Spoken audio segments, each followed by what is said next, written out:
In this exercise tutorial, I'm going to be taking you through how to do a plank on a Bosu ball. Now you can do a plank on both sides of the Bosu ball, but in this exercise demo, you'll notice here I've got the plastic side facing up and the inflated side in contact with the floor. Now the first thing I want you to do is find where the middle of the Bosu ball is. So on this one, I've got a nice little center point here. That's going to be really important because the middle of your forearm is going to be in the middle of the Bosu. So that's really important before you start off. Now, fingers are going to be interlinked like so. I'm going to start off on my knees and I'm going to get myself into my position first.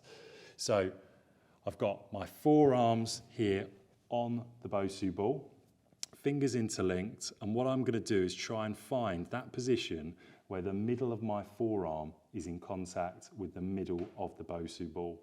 So in terms of position, I've got this position, but the middle of the forearm in the middle of the Bosu. From here, I'm going to extend one leg back. I'm going to try and keep the Bosu centered, so I don't want it coming too far side to side. Try and keep in the center, apply a little bit of pressure down.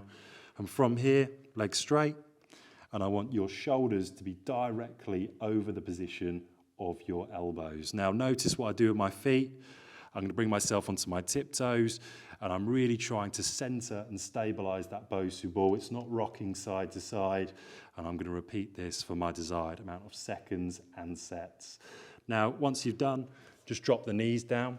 So let's go through it one more time. Fingers are interlinked, middle of the forearm in the middle of the Bosu.